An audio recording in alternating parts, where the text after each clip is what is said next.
3, 2, engine sequence start. 1, 0, launch commit. We have a liftoff. All engines building up thrust. Moving out. Clear the tower. Roger, tower clear. Roger, Tom, you got good thrust on all engines. You're right on the money. 30 seconds, we're on the way. Stand by for mode 1 Bravo. Mark, 1 Bravo. 1 Bravo, 2 Gs. Roger. And cabin pressure's coming down. Roger. Apollo Houston, you're go for station. Roger, go for station. Roger.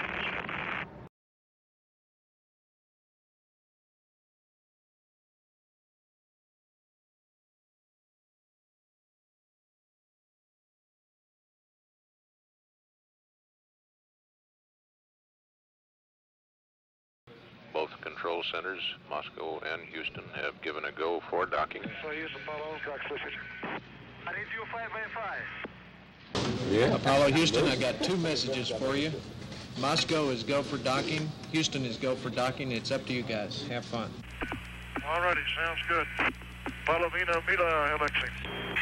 Soyuz docking system is ready. Good show. Let's stay there. Look at that. Coming, Tom. I am approaching Soyuz. Tom, please don't forget about your engine. Less than 5 meters distance. 3 metro. 3 meters. 13 metro. 1 meter.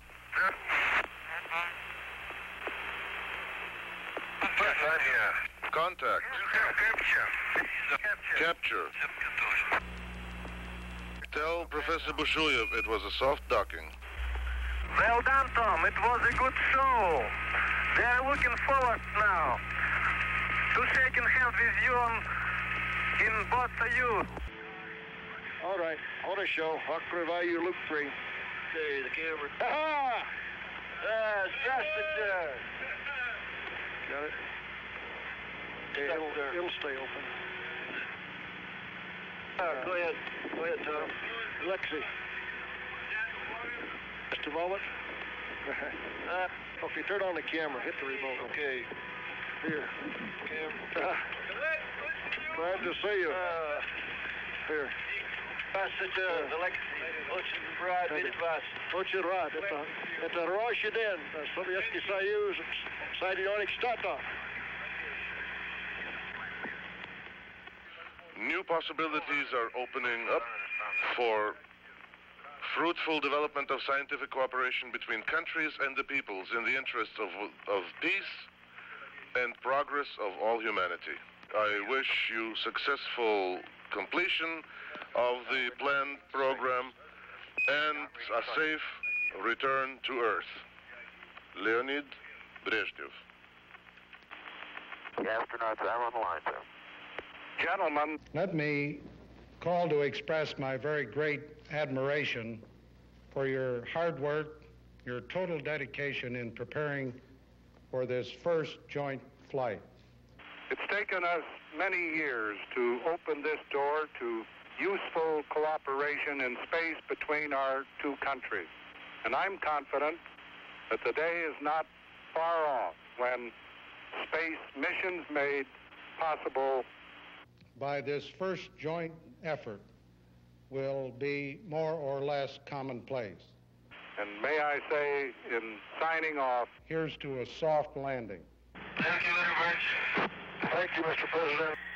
The total system we have demonstrated here, the new docking device, the rendezvous system using techniques in both countries, the communications and procedures and techniques could be available in the future if required. Not on an instant's notice, but it could be available. So I think we have taken a great step, that indeed we have opened a new era in the history of man on this, and it will be beneficial.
Final.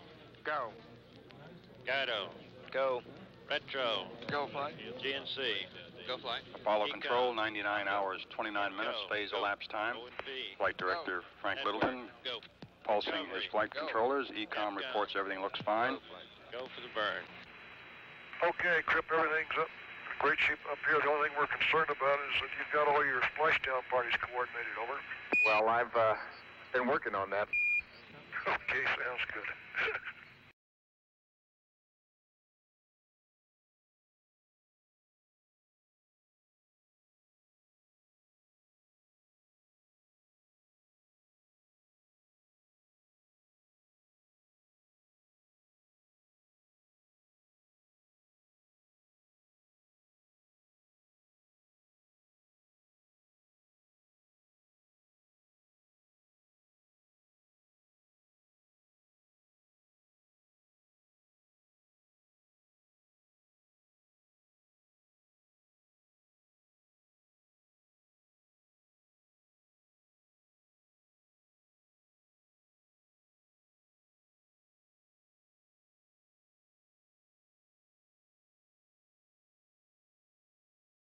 You and Valery Kubasov were selected for a project that many would say was as significant as perhaps landing on the moon, that to link up your Soyuz vehicle with the American Apollo spacecraft in this technical concept and born out of a political gesture and a technical demonstration.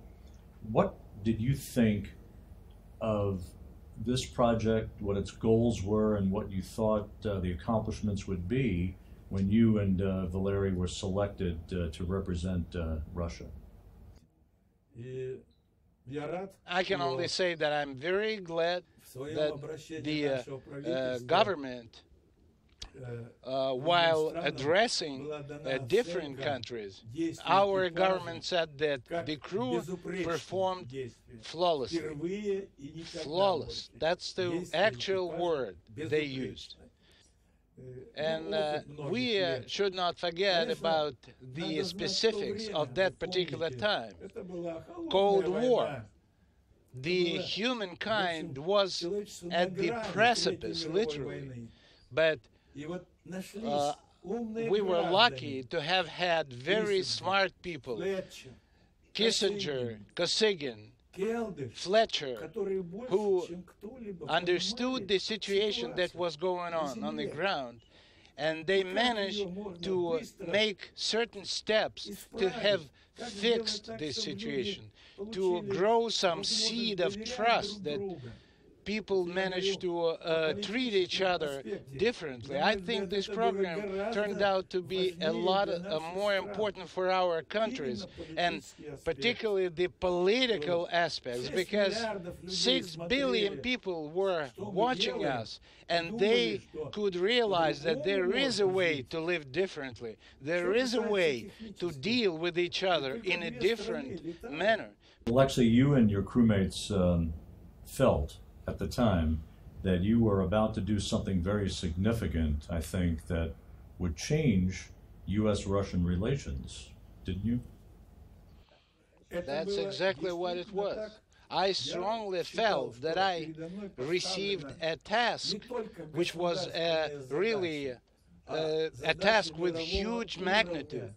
We were supposed to show the entire world that we are human beings, that we work together in the most sophisticated area of human activities. It was a very important task. And the rest of the people involved in the preparations for this flight, they were thinking exactly along the same lines. And there were thousands, literally thousands of people in both countries who were involved. And they made everything they could and made it really conducive for us to succeed. And prior to the launch and during the docking, and everything was designed on the ground between our countries and our respective experts from both countries, which let us actually succeed. Alexei, many people say that the close personal bond that you forged with Tom Stafford was the key to the success of Apollo-Soyuz. You call each other brothers to this day. You correspond with one another frequently. You talk to one another frequently. What was the most important factor that emerged from your personality, Tom Stafford's personality, that created a friendship and a bond that made this mission successful and made you lifelong brothers? Way prior to Soyuz Apollo, just pretty much like media always do, they select the best players during the hockey tournament or the best crew members that deserve flying. And when we have started doing this similar effort, media folks ended up assigning Stafford and myself as a best crew. And I met him for the first time in 1970. He came to Russia to be in Moscow during the funeral of my backup crew, Dobrovolsky, Volkov, and Patsayev. He decided to come to Moscow by himself, although the State Department did not allow him to do so. And those kinds of things used to be frowned upon back then. But he came to Moscow anyway. And I was asked to join him and to spend more time with him while in Moscow, and I started taking care of him. He's been calling me a brother for a long, long time, and I don't have any close relatives, no parents, they all are gone. And when you have all of a sudden a brother, it just makes the world for me, and we have common children. I helped Tom adopt 2 sons from Russia, and now they are grown-up guys, they are students. Their surname is Stafford. My granddaughter's name is Karina, just the same way as Thomas's granddaughter. And we have a lot in common. We meet 2-3 times a year. Alexei, when you look back at Apollo-Soyuz 4 decades ago, you look today at the International Space Station, which many people believe would not have been possible without Apollo-Soyuz. What do you see as the legacy of your career, that particular flight, and where are we going from here in the future? After our flight, there was another program, joint program, Shuttle Mir program. They have done everything very accurately, and which was basically the continuation of what we have started. And it was a part of a cooperation between USA and Russia. And then we logically arrived at the idea of putting together an international space station. 400 tons of weight, 1.5 hectares of solar arrays, 1,000 cubic meters of habitable space. Russian segment, US segment, European segment, altogether 7 modules, Russian segment 5 modules, and this is the area where we have permanent presence of 3 to 6 crew members at all times, and we used to have as many as 9 crew members at some point. And this is continuation of what we have been doing all our lives. And I was actively working in the area of training of those crew members, eventually getting to the International Space Station.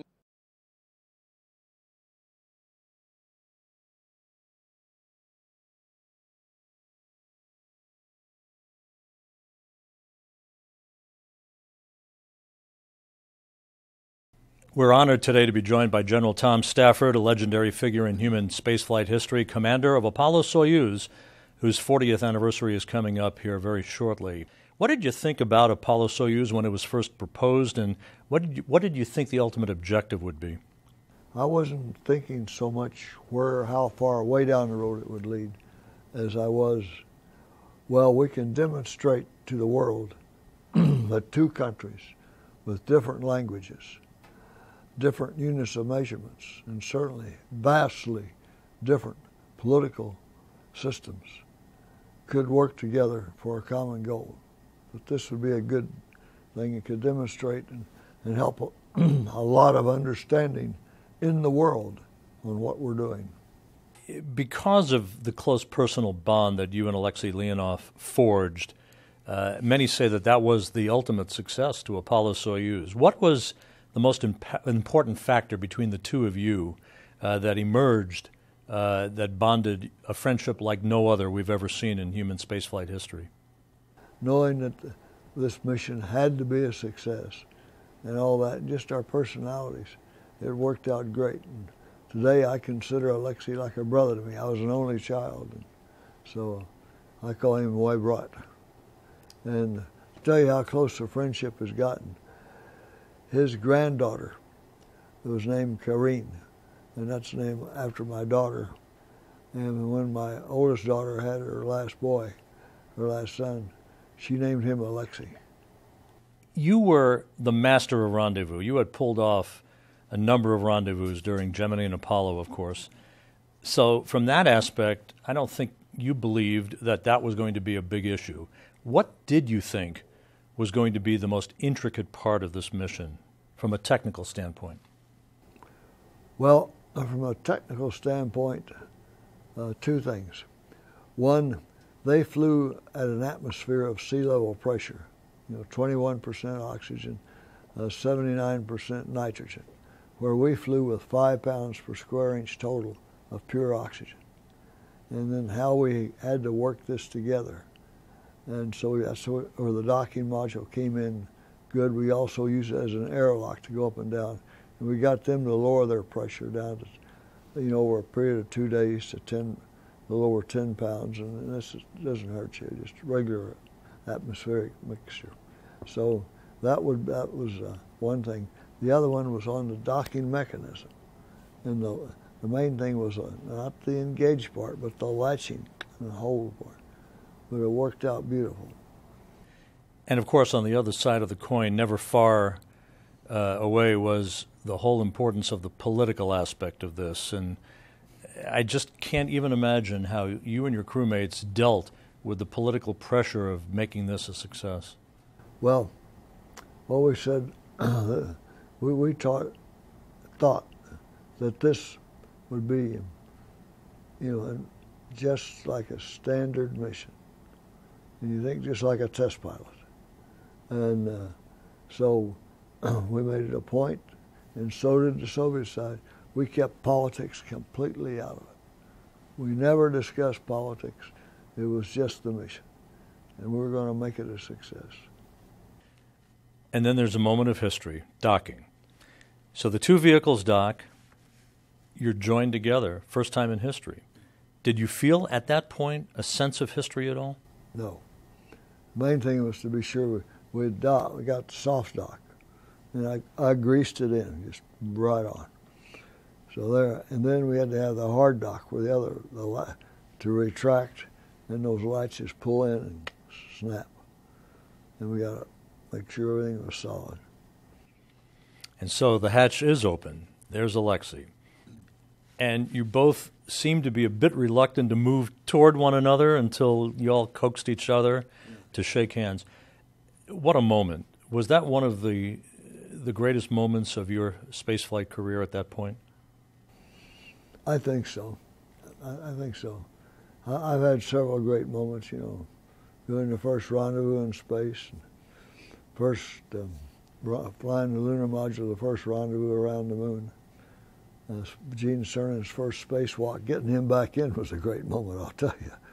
And so there's a few ones, and definitely, you're right, that was really one of the great moments. But again, no thought of politics at that point. Here an American and a Soviet, former adversaries, are shaking hands in space together. Did you not feel some political accomplishment as well as just the technical, amazing aspect of reaching this good friend and brother of yours? Now, for some reason, politics, because to me, here was a kind of a fellow crewman and also his other person, Valery, who had worked hard with us for 2 years, and we'd accomplished it. We'd done it. We'd worked out in teamwork together. You know, this mission on Apollo-Soyuz 40 years ago is still considered by many, almost universally, as the key, the birthplace, if you will, to the development and construction of the International Space Station. Did you ever believe that a laboratory of that magnitude and capability, a city in the sky, if you will, could be built and operated on a permanently occupied basis? No, I knew we'd do things in the future. I was very optimistic we'd go on and do some more things. Like the shuttle was planned, and we'd have maybe a shuttle to a Soyuz or maybe a new spacecraft. We'd do something like that.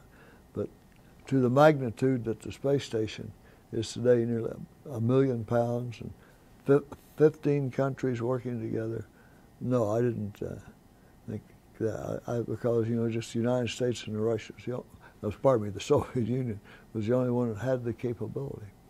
So, but I think it's wonderful, and I'm very glad, honored. I'm still involved with the program, and I chair the advisory committee for the International Space Station. That's for safety and operational readiness. And it's really started out with Shuttle Mir, which was a natural extension, and then from Shuttle Mir to the International Space Station. This fall will mark the 15th anniversary of a permanent human occupancy on the space station, which is remarkable in its own right. As you look back in the home stretch of the first 2 decades of the space station, what do you think is the most important accomplishment of this complex, this global project? Well, to me, the most important part is bringing these 15 countries together and having been able to agree to work on things and see how, in a way, how flawlessly it's gone. I look back now in a perspective back, say, over my shoulder in history. So I think it was really wonderful. I had the opportunity to work with Alexei Leonov and Valery Kubasov, the other Soviet people, it's now Russian, and bring this together.